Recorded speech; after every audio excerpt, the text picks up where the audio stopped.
अगर आप बुरा ना माने तो मैं आपसे एक निवेदन करूँ, केवल श्री रामचरितमानस पढ़ने से, केवल श्री गुरु ग्रंथ साहिब पढ़ने से और केवल मंदिर जाने से, केवल मस्जिद और गुरुद्वारे जाने से, केवल पूजा प्रार्थना और नमाज अदा करने से नहीं बात बनेगी।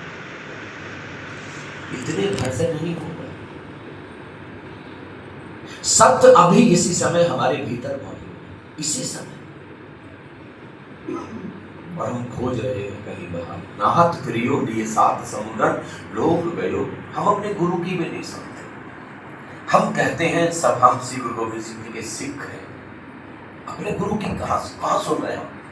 गुरु कह रहे नाहत प्रियो लिए सात समुद्र लोग गयो पर लोग गमायो।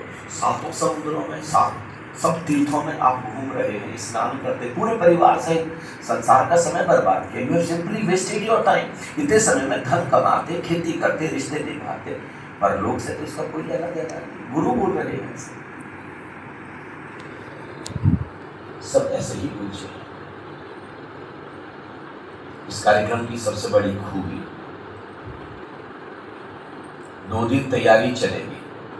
जैसे कोई किसान है और किसान खेती करता है, अब जैसे धान की फसल अब लगाई जानी है, लेकिन धान की फसल लगाए जाने से पहले अब जमीन तैयार की जाएगी।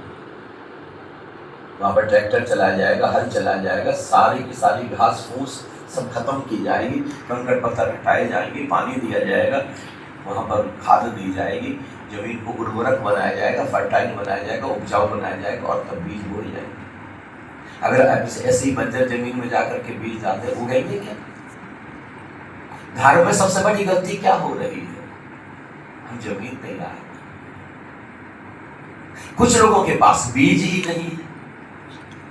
जमीन तैयार अगर हो गई तो अब बीज नहीं है, तो बीज क्या बोएंगे? अब आप ऐसे समझे किसी किसान ने जमीन तैयार कर दी, लेकिन ना गेहूं है, ना धान है, ना भिंडी के बीज है, ना लौकी के बीज है, अब बीज ही नहीं है, तो आपने खेती छोड़ दी। थोड़े दिनों बाद, 6 महीने बाद फिर घास आ जाएगी, फिर खरपतवार आ जाएगा, फिर झाड़ियां खड़ी हो जाएंगी, फिर बंजर जमीन हो जाएगी। कोई जमीन तैयार करने का मतलब ना हो। कुछ लोग हैं जो जमीन तैयार कर रहे हैं, लेकिन बीज नहीं है, बीज नहीं बोते।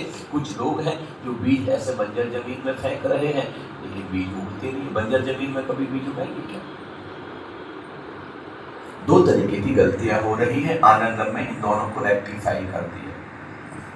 2 दिन हम जमीन तैयार करेंगे और तीसरे दिन बीज बोएंगे।